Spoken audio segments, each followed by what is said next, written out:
Então, a gente inicia agora, chegando a Carla aí, com a participação da Carla, o Gerson, né? O mini curso de hoje, que é sobre a, a utilização, né, dos checadores de fato. Então, hoje a gente tem o prazer de receber de novo o João Pedro, né, que já discutiu com a gente sobre fake news, está se tornando como que eu vou dizer, uma pessoa que está estudando muito, né, sobre essa questão da desinformação, a notícia falsa, que é um tipo de desinformação, né, e a necessidade, né, de atentar para estratégias que possibilitem a verificação dos fatos, para que a gente possa realmente investigar se a informação é verdadeira ou se ela está deturpada, se ela é falsa, e assim por diante. Então, eu passo a palavra para você. Ok. Boa tarde, gente. Sejam muito bem-vindos. Hoje eu vou falar um pouco sobre fake news, como já foi dito aí, os checadores de fato também. Dando início aqui, primeiro slide, eu acho importante dizer o que é fake news. Eu deixei bem resumidinho, mas fake news são as notícias ou informações que são distorcidas com o intuito de influenciar o pensamento do usuário de forma mais rápida, principalmente através das redes sociais, né?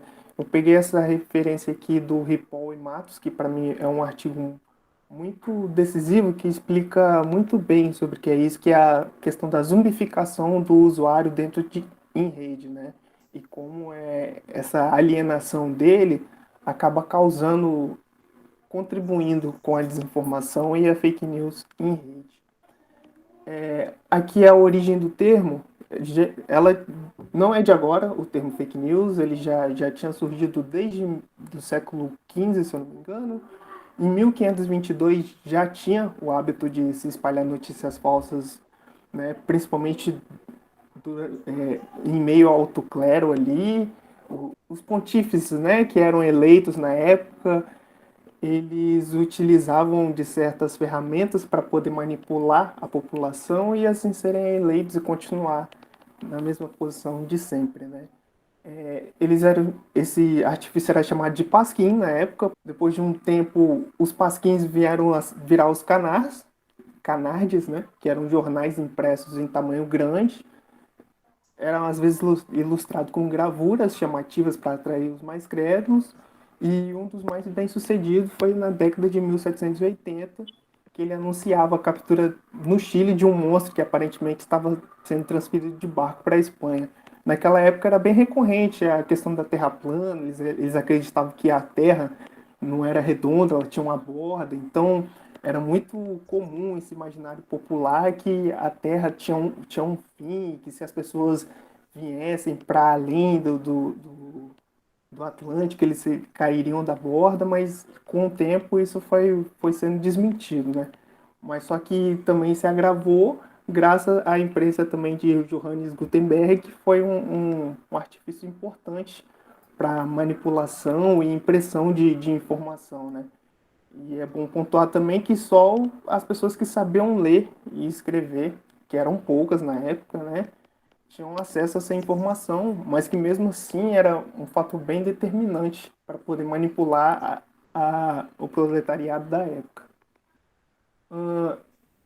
Agora a gente dá um pulo bem grande para 2016, que foi quando o ex-presidente Donald Trump foi eleito, e que numa coletiva de imprensa ele usou o termo fake news para se referir ao BuzzFeed, se eu não me engano, e a CNN, dizendo que eles eram jornais de pouco crédito. E ele falou, you are fake news, né? Que vocês são falsos, vocês não transmitem a verdade. E a partir daquele momento ali, as pessoas passaram a usar mais os termos fake news, desinformação, até porque a informação hoje em dia é um produto, né? As empresas os jornais hoje em dia, eles comercializam a informação, né? Então, as pessoas se aproveitam disso, as indústrias, claro, o capitalismo também, porque isso é uma forma de manipular as massas e assim chegar ao ponto que eles querem. No caso do Trump, que era um um empresário muito rico da época, né? Ele foi galgando esse espaço de fake news, ele usava também um cara chamado Steve Bannon como um guru, né, para se informar, né? Teve também a questão dos Wikileaks, e que mais tarde foram descobrir que eles estavam se utilizando de bots russos para poder manipular a eleição nos Estados Unidos, né? Isso foi descoberto um pouco mais tarde, no meio do mandato dele, mais para o final, né, que contribuiu com fake news a respeito da Hillary Clinton, que competia com ele à presidência na época, né, e isso fica bem claro que a fake news, e depois vem aqui o Brasil, com a eleição do Jair, né, Jair Messias Bolsonaro, que eles começou a se utilizar disso para poder difamar outros partidos, principalmente o PT, o PSOL, com todo esse papo de novo, né, desde a ditadura militar, que é o fantasma do comunismo, que as pessoas iam começar a passar fome, a questão da Venezuela, Cuba, que aqui estava se tornando um país de esquerda e por isso estava se tornando pobre, que também era um discurso que fazia consenso com o do Donald Trump, né? Tanto que eles se juntaram um pouco depois. Como reconhecer? Eu acho importante falar primeiro da ferramenta que é mais usada hoje em dia, que é o WhatsApp, né? A ferramenta de comunicação. E eu separei aqui quatro exemplinhos bem fáceis de se identificar, mas que pouca gente dá valor a isso, mas que deveria. O primeiro aqui é o texto em caixa alta e sem fonte, como vocês podem dizer aqui, ó, podem ver aqui, o texto, aviso final, como se fosse algo muito importante. Aí logo embaixo tem um texto corrido dizendo sobre a notícia. Aqui está falando sobre não ignore, por favor, leia atentamente. Aí fala o nome de uma pessoa, como se ela tivesse passado por ali, diretor do WhatsApp. Esta mensagem é para informar todos os nossos usuários que nós vendemos o WhatsApp para o Mark Zuckerberg. E vai passando essa notícia como se fosse verdade. Mas como vocês podem ver aqui, não tem uma fonte, não tem uma matéria de jornal, de jornal digital, atestando esse fato, dizendo se é verdade ou não, e simplesmente passam essa notícia como se for na pressa, como se fosse verdade realmente, né? Outro exemplo aqui do lado é quando o texto é encaminhado muitas vezes. Quando o texto que a gente recebe no WhatsApp é passado para mais de 3 ou 4 grupos, se eu não me engano, ele começa a ser usado essa palavra aqui, encaminhada, junto com essa setinha aqui na esquerda, né? Que é para indicar que ela veio de outros grupos, mas muita gente acaba não dando valor a isso também, né? E isso tem que ser visto. De novo, é importante conferir as fontes, ver se isso faz sentido, se a grafia, muito importante, a grafia se está escrito tudo certinho, pontuação, se tem pelo menos um endereço de jornal, ou alguma forma de atestar essa informação, né? Os vídeos também, que é algo que é muito recorrente no WhatsApp, né? As pessoas gostam muito de assistir vídeos porque são mais rapidinhos, eles são mais sucintos, mais objetivos também, né? E ultimamente a gente tem visto isso, os vídeos que tem o título chamativo em cima, como esse aqui, que é risco, preciso investigar jovens morrendo por causa da vacina. Aí tem sempre um corte de 1 ou 2 minutos de uma notícia que é tirada de contexto, muitas vezes simplesmente para beneficiar o discurso da pessoa, né? E isso, para quem não tem o hábito de conferir as fontes, acaba virando verdade e você vai se tornando uma bola de neve por causa do autocompartilhamento do WhatsApp, né?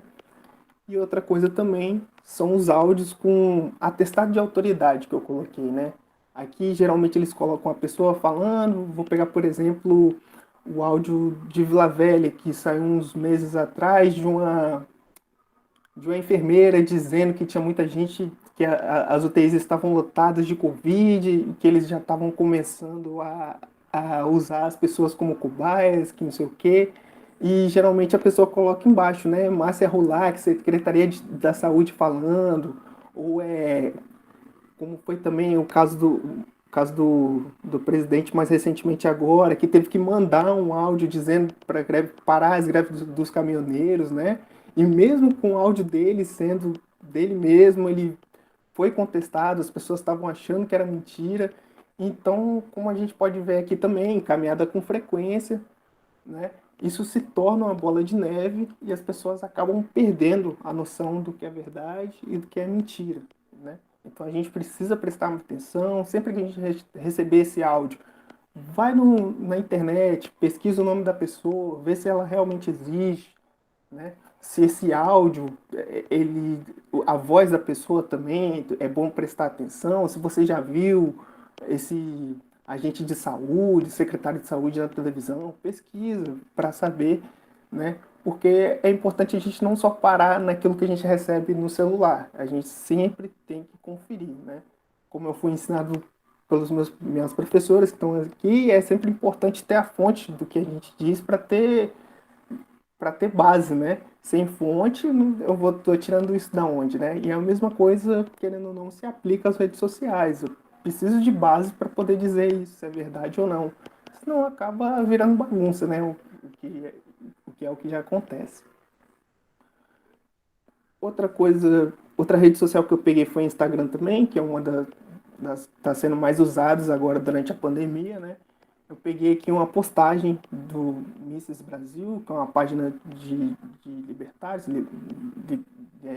liberais, enfim. E eles colocaram essa página aqui, um artigo com a opinião da pessoa, mas só que dentro desse artigo ele cita como se a Greta estivesse dizendo essas palavras. Greta Thunberg manda seu recado para os países mais pobres, morrerão pobres, né?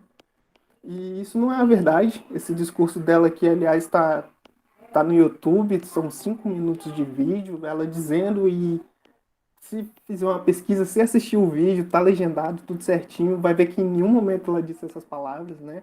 Mas só que a partir do momento que a pessoa lê e recebe esse impacto, ela acha que é verdade, né? Ela não confere, não se dá o trabalho. Até porque a informação, como está no artigo do Ripoll, ele diz que a informação hoje em dia mexe muito mais com o ego da pessoa, né? Aquilo que ela quer acreditar por causa da polarização.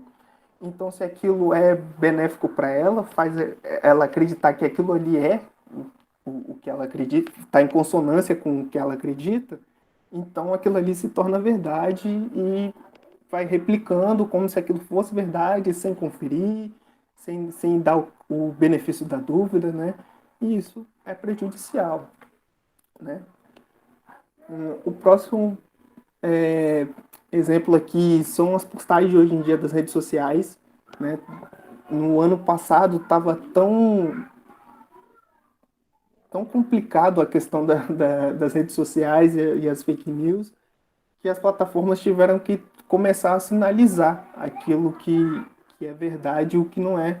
Como pode ver aqui na esquerda no Twitter, né, que é uma rede social de até 200 caracteres, se eu não me engano, eles já colocam anúncios em questão da vacina, se a notícia realmente está em dúvida, né, se é a respeito da saúde. Eles dizem, confira no Ministério da Saúde, no site do Ministério da Saúde e tal. E esse aqui é o exemplo o exemplo do tweet do Donald Trump, né, que ele falou que ele foi eleito, mas só que as urnas foram fraudadas. Então o Twitter colocou aqui um aviso que get the facts about mail-in ballots, né, que pesquise os fatos com as operadoras de eleitoras, né? Que lá fora você pode votar via correios, né? Não é que nem aqui que tem a urna. Lá ainda é cédula de papel, né? E no Facebook também eles começaram a sinalizar, como pode ver aqui, false information, né? Checked by independent fact checkers, né? Que eles começaram a fazer consórcios com empresas de fake news, com portais, né, que combatem a fake news para poder sinalizar e fazer o bot aprender conferir se aquela notícia é falsa ou verdadeira.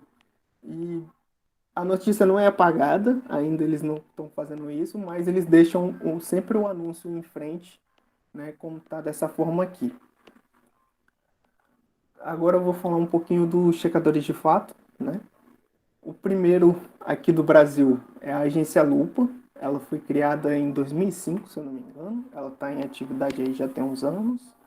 E ela pode ser encontrada hoje em dia no Instagram, que é porque está sendo mais ativo, no Facebook também, e também tem um portal, o site mesmo, né, na rede, que continua ativo e postando as notícias por lá. O próximo é o Bot Sentinel. O Bot Sentinel ele é uma ferramenta que foi criada para o Twitter, não só para o Twitter, mas ainda assim ele é mais ativo lá.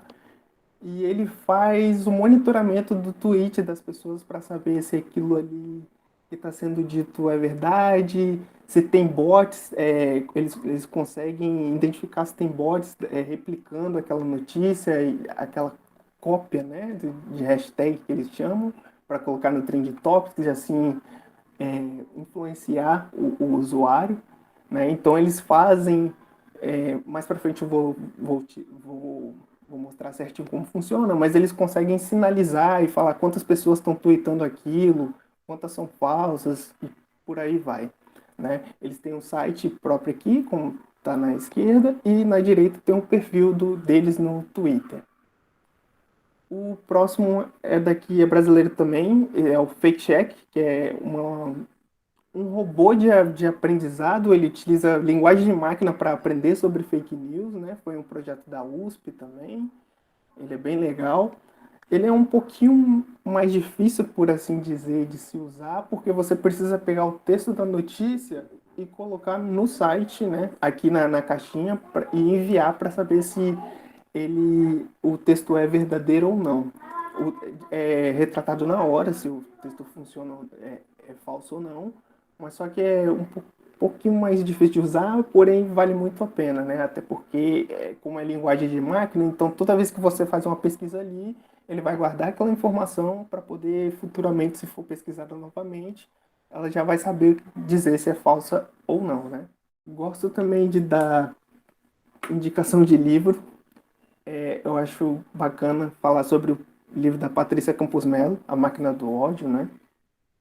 Que foi uma repórter que fez pesquisa sobre os bots e as fake news durante a eleição do brasileira aqui, né? No brasileira, e o quanto que ela sofreu por causa disso. Tanto até ameaças de mortes, e ela chegou bem perto de de comprovar os fatos que ela tinha averiguado, né, acerca do governo Bolsonaro, o chamado gabinete do ódio. Porém, por causa das ameaças, dos processos que ela recebeu, a própria fonte dela também, que ela coloca no livro, que acaba meio que dando uma facada nas costas dela, por assim dizer, dizendo, aí começou a atacar também a condição dela como mulher, né, de dizer que ele estava sendo assediado, a fonte dela estava sendo assediado, que ela estava fazendo aquilo tendenciosamente, e ela vai relatando todos esses fatos até, se eu não me engano, o final de 2019, né? Um pouquinho antes do início da pandemia. E a outra indicação é o Fahrenheit 451, do Ray Bradbury, que é um clássico, né? De distópico, e ele fala de uma realidade onde os bombeiros, em vez de apagar fogos, eles incendeiam livros. Né? Então, por aí a informação vai sendo destruída, as pessoas vão ficando mais alienadas, e ele vai retratando isso até que chega um certo momento que é o personagem principal, ele conhece uma outra personagem que consegue retratar que aquilo ali que ele faz é errado e que ele tem que questionar aquilo, e a história vai se desenvolvendo a partir daí. E agora eu vou dar alguns exemplos práticos. A primeira que eu tinha falado era a Agência Lupa, não é? Aqui está o perfil deles no Instagram. Essa aqui, particularmente, é uma rede social que eu tenho usado mais. né? Eu recebo notícia mais rápido por ela, eu não confio em nada que eu recebo pelo WhatsApp. Mas tá aqui, geralmente ele tem os posts verificando, né? Eles colocam aqui a fonte, a informação falsa em cima, como pode ser colocado aqui, né? Aí eles colocaram, é falso que Tabata Amaral criou o PL dos absorventes e quis beneficiar empresário com proposta, né? E geralmente eles deixam tudo sinalizadinho, certinho aqui. Né? Aqui eles explicam o contexto da notícia, caso ela esteja sendo colocada pela metade, eles colocam o contexto certo. Caso seja falso, eles sinalizam como falso, né? Aqui tem mais outra, que é falso, que o Estadão fez reportagem sobre a suposta candidatura de Suzane von Richthofen pelo PT, né?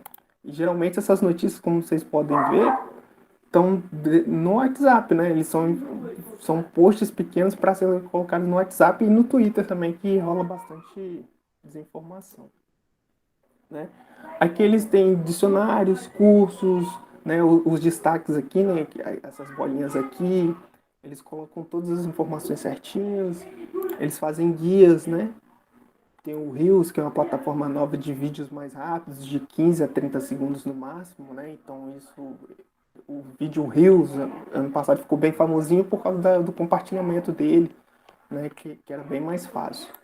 Os vídeos, né? Explicando algumas coisas sobre as urnas eletrônicas, golpes digitais, que estava acontecendo com bastante frequência, ainda tá, né? Acontece com bastante frequência, que quando você recebe uma mensagem de SMS dizendo, geralmente de banco ou do próprio WhatsApp, né, pedindo o seu código de acesso, e as pessoas vão lá, clicam e acabam caindo no chamado catfishing, né, que é quando você clica no link e acaba dando todos os seus dados, né, e as pessoas acabam perdendo conta de banco, acabam sendo roubadas, perdendo a própria rede social também, né. A outra que eu tinha falado é o Bot Sentinel. Aqui está a página inicial deles, que é o site mesmo. E aqui em Trending Topics, bem aqui no cantinho esquerdo, quando eu clico e aperto em Top Hashtags, essa aqui são todas as hashtags que estão em destaque no Twitter, né? E aqui tem 88 tweets e eles conseguem dizer quais são falsos, quantas vezes, né? Por exemplo, eu vou clicar aqui. Aqui tá a hashtag, né? E geralmente eles fazem. Cadê?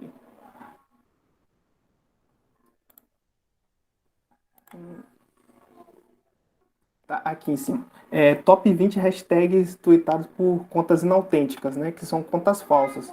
Só aqui tem 88 contas que não são verdadeiras, compartilhando esse hashtag em vivo.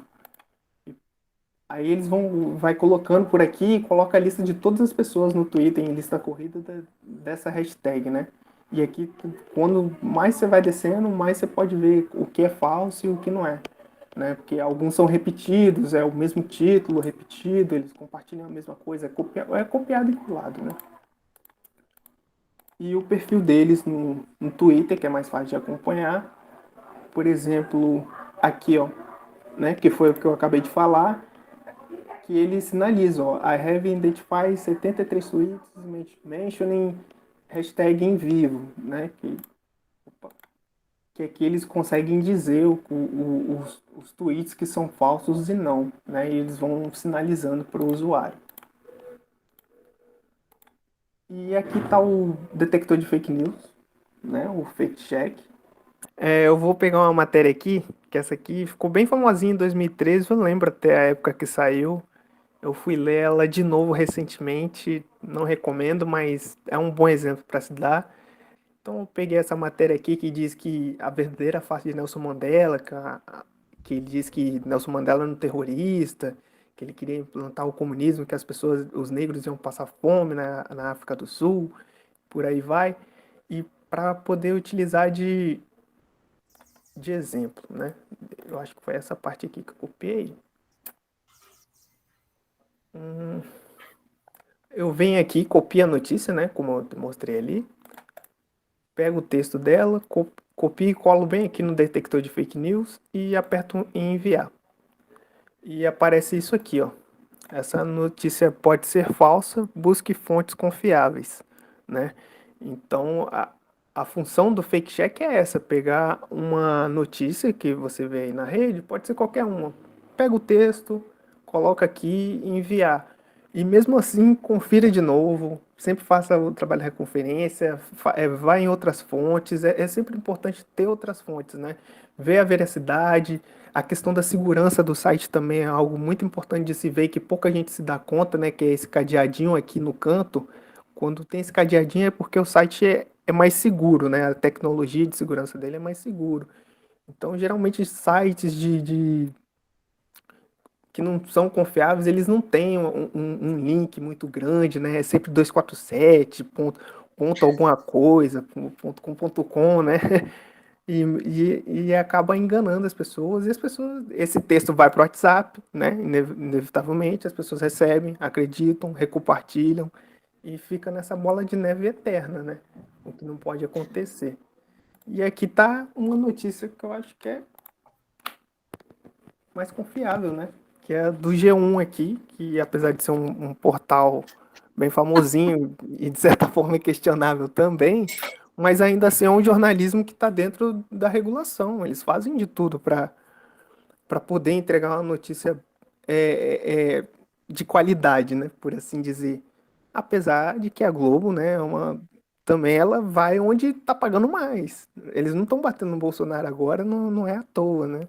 Eles estão começando a bater nele porque ele parou de servir ao propósito deles, né? Que era pagar. Não está mais investindo na Globo, para que a gente vai falar bem dele? Não está trazendo dinheiro, né? Como a indústria manda. Então, não me serve, né? Mesmo assim, eles ficam nessa de em cima do muro, terceira via, né? E fica nesse papinho tosco. Mas mesmo assim, lê a matéria, conferir as fontes, né? O nome da pessoa que postou, se é um jornalista de conceituado, né? Só clicar aqui, ó, da France, né? Que é da France Press, né? Que deve ser o autor. Pesquisa no Google, vê quem é a pessoa. Aqui, ó, a agência de notícias francesas, né? Então é sempre bom sempre pesquisar. E para Nossa, finalizar, sim. só passar o videozinho mesmo aqui do Vamos Atila. embora, vamos lá. Eu sou o Atila, biólogo, pesquisador e animado, mas com conteúdo. Hoje a gente vai ver fake news. Em 1982, um grupo cristão libanês invadiu uma área que estava ocupada por forças militares israelenses em Beirute e matou centenas de palestinos e xiitas libaneses no massacre de Sabra e Shatila. A situação do ataque foi bastante confusa e cada grupo culpou outros grupos diferentes pelo ataque. De israelenses culpando exclusivamente os libaneses, a palestinos acusando os israelenses de terem ajudado ou no mínimo sido coniventes com o que aconteceu. E não, você não está no Nerdologia errado, a parte que importa hoje vem agora. 3 pesquisadores aproveitaram a situação complexa para ver como os estudantes iam reagir à cobertura feita pela imprensa. Eles entrevistaram e classificaram mais de 240 alunos de Stanford em 3 grupos, aqueles pró-Israel, pró-Palestina e os que não sabiam do assunto e eram neutros a respeito. E em seguida passaram para eles vídeos com as notícias que os jornais estavam dando sobre o massacre. Para o grupo neutro, as notícias foram imparciais e isentas, mas para o grupo pró-Israel, as mesmas notícias ou culpavam demais o país ou mostravam um papel muito maior do que ele realmente teve. E os repórteres e editores que fizeram as matérias tinham um alinhamento pró-árabe. Enquanto para o grupo pró-Palestina, as mesmas notícias não culpavam Israel o suficiente ou diminuíam o papel que o país teve, e os jornalistas e editores tinham um alinhamento pró-Israel. A mesma cobertura pela imprensa foi vista como neutra, enviesada para atacar, enviesada para favorecer Israel. Ou seja, o viés estava muito mais na opinião de quem viu do que no conteúdo.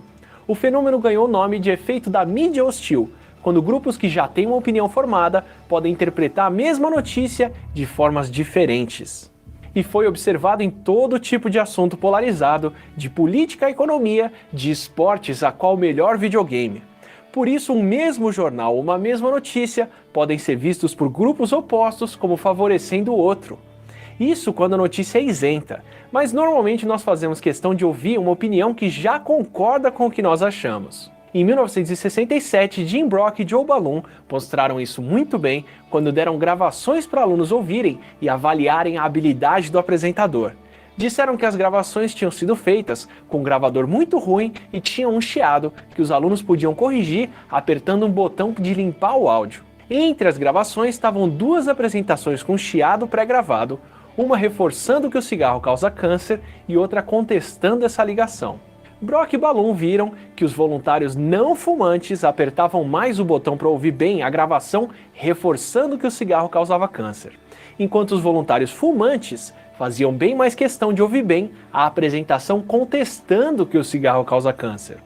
Eles só queriam ouvir bem o que era mais interessante.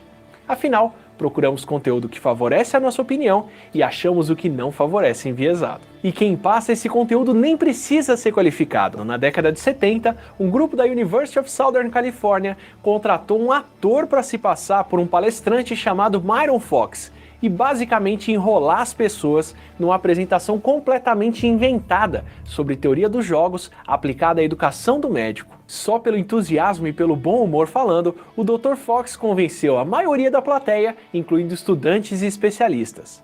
E testando diferentes versões da apresentação, com ou sem conteúdo, apresentação animada ou desanimada, a palestra com mais conteúdo e bem animada foi a preferida. Mas entre um conteúdo ruim e animado e um expert que fala mal, mesmo em apresentações técnicas, as pessoas preferem o conteúdo ruim, mas empolgado.